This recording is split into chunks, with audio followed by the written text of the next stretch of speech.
Olá a todos, eu sou o professor Juan Carlos e neste vídeo vamos a ver uma das maneiras que é possível utilizar para verificar este conhecido limite notável.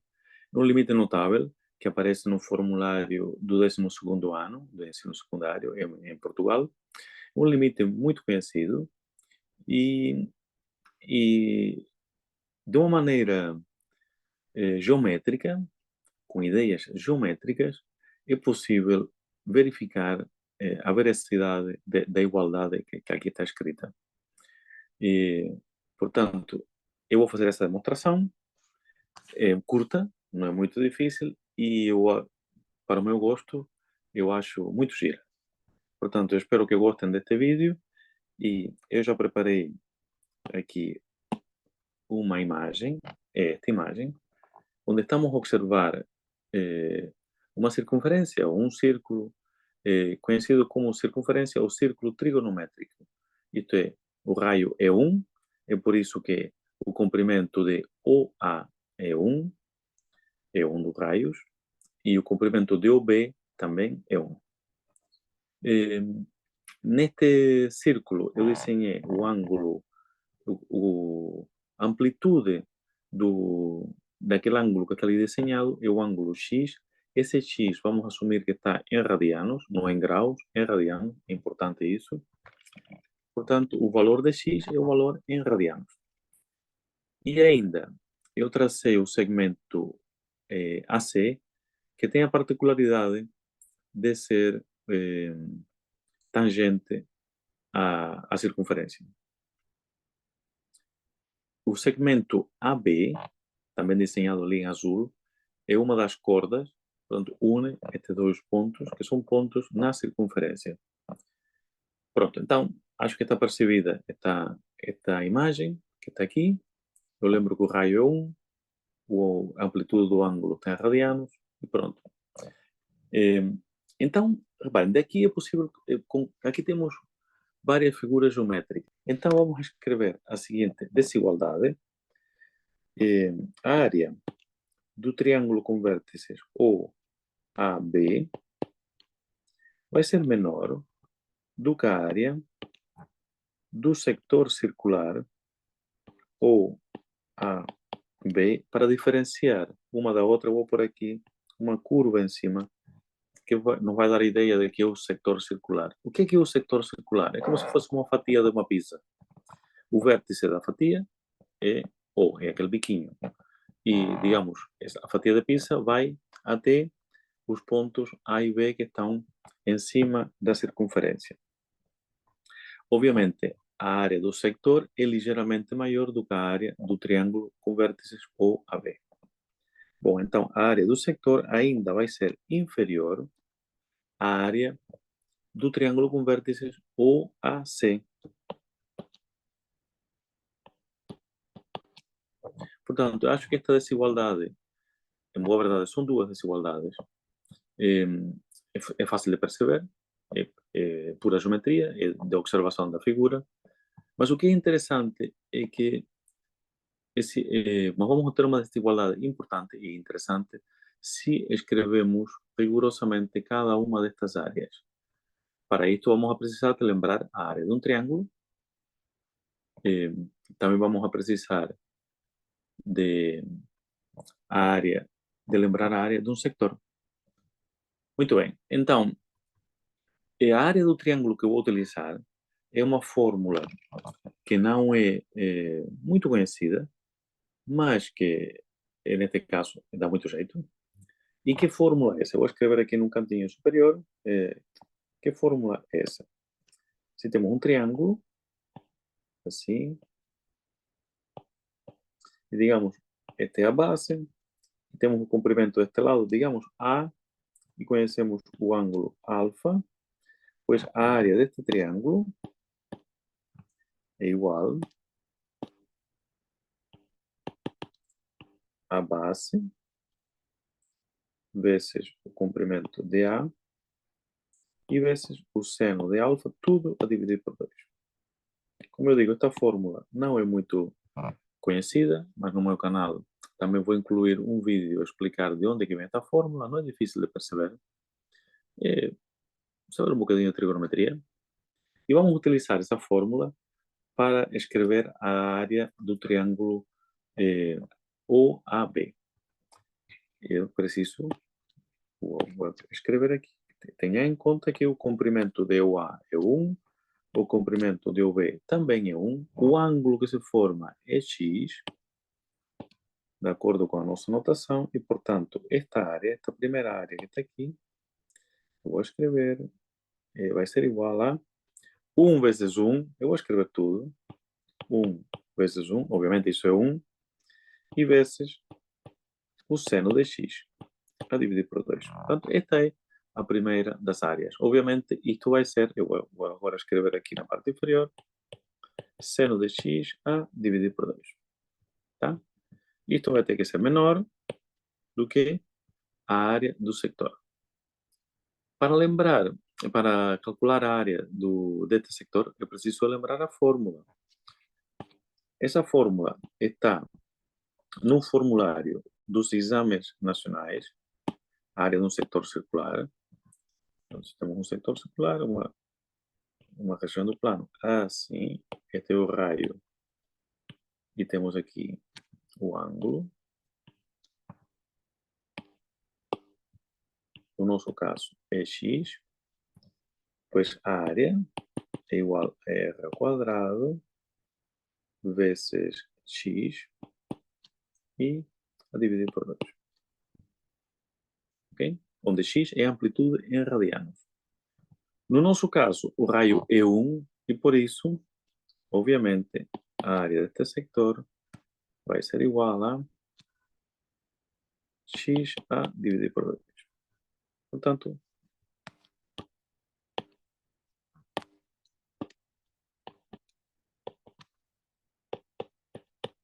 a expressão que temos, digamos, no meio destas duas desigualdades é x sobre 2. O termo correto matemático é enquadrado. Está enquadrado. Ok, perfeito. Então, só falta calcular a área do triângulo OAC. Aqui vamos utilizar a fórmula de base vezes a altura sobre 2. A base deste triângulo, do triângulo OAC, o comprimento é 1.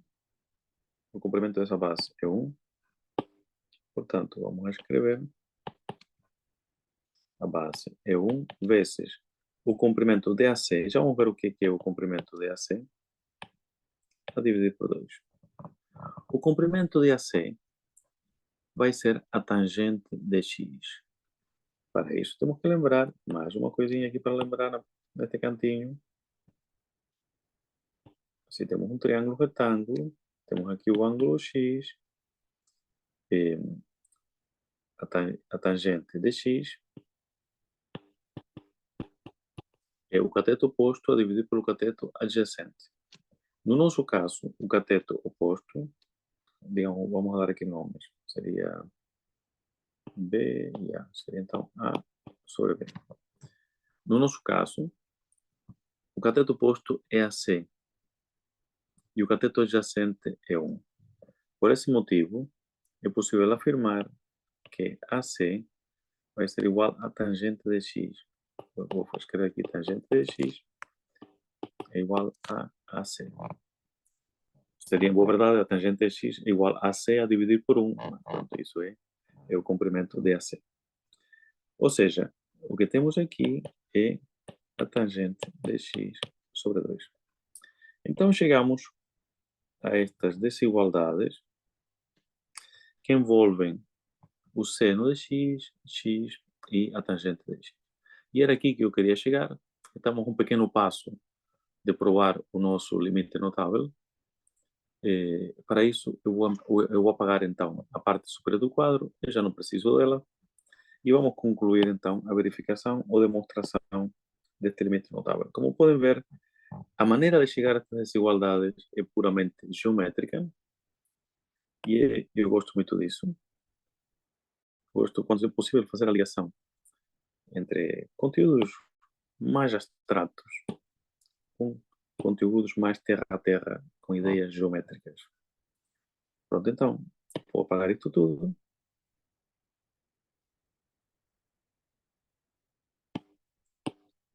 E temos estas desigualdades. Eu vou reescrever as desigualdades. Vou tirar os denominadores. Como todos têm denominador 2, em boa verdade temos que seno de x é maior que x e é maior que tangente de x. Aqui é preciso ter em conta que x é um ângulo positivo. Vimos que o x era um ângulo do primeiro quadrante. Portanto, o x era maior que zero. De aí que o seno de x também seja maior que zero. É importante assinalar isto. Já vão perceber porquê. Pronto, então vamos a continuar. Seno de x é menor do que x e é menor do que seno de x a dividir por cosseno de x. Eu espero que todos se lembrem que a tangente de x é o quociente do seno com o cosseno. É seno de x a dividir por cosseno de x. E então, eu agora, de seguida, vou dividir por seno de x. Vou dividir, digamos, as três expressões que estão aqui, vou dividir por seno de x. Obviamente aqui vai ficar 1, porque seno de x a dividir por seno de x é 1. Aqui vamos a ter x dividido por seno de x. E aqui vamos a ter 1 sobre cosseno de x.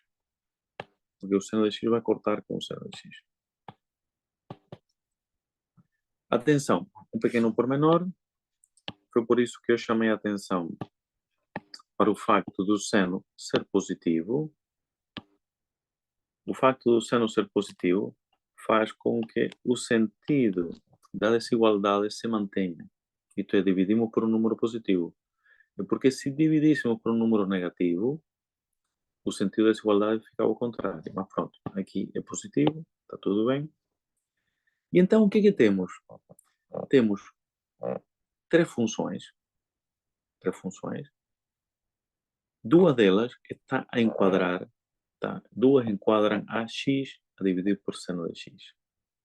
Aqui podemos utilizar um resultado conhecido como teorema ou uma propriedade. Também tem um nome, chama-se teorema das sucessões enquadradas ou teorema das funções enquadradas. Quando se consegue um enquadramento e os limites dos extremos são iguais, então o limite interno também é igual. Então, o resultado bem conhecido da análise matemática é isso, até tem um nome de o enquadramento, quando se consegue um enquadramento. Então, reparem, o limite, quando x tende para zero de 1, é uma constante, é 1. Este seria o extremo esquerdo da nossa desigualdade. O limite, quando x tende para zero, de 1 sobre cosseno de x, é igual a 1 sobre cosseno de zero, que também é 1. Então, daqui, utilizando esse resultado do qual eu falei há pouco, conseguimos enquadrar esta função, a função x a dividir por seno de x. E agora eu posso dizer que o limite de x a dividir por seno de x é igual a 1. Obviamente, este não é o limite que queríamos. O que queríamos era o inverso. Mas pronto, agora já é muito fácil porque daqui o limite desejado era este, o do seno de x sobre x, mas este limite é igual a 1 sobre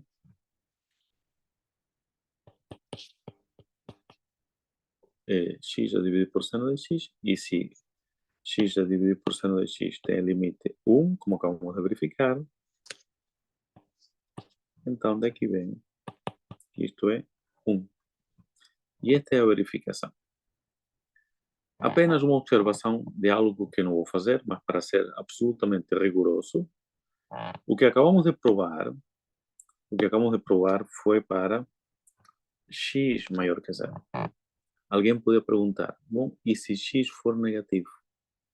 Se x se aproximasse de zero, mas por valores negativos, será que o resultado era o mesmo? Sim, o resultado era o mesmo. A maneira mais simples é fazer uma mudança de variável e obter-se rapidamente aquele limite. Eu não vou fazer isso. O meu objetivo era dar esta ideia geométrica, que é algo que eu aprecio algo que aprecio mostrar, sempre que possível, mostrar ideias geométricas, fazer interligações entre os conteúdos. E, portanto, espero que este vídeo possa servir a, aos meus alunos, às pessoas interessadas, a compreender um pouquinho melhor de onde que vêm estas fórmulas todas. E, portanto, muito obrigado pela atenção. Agradeço muito o apoio que estou a receber. Continuem a seguir as minhas publicações. Por favor, se acharam oportuno, deixem um like, um comentário e não se esqueçam de comentar e subscrever o canal. Até um próximo vídeo.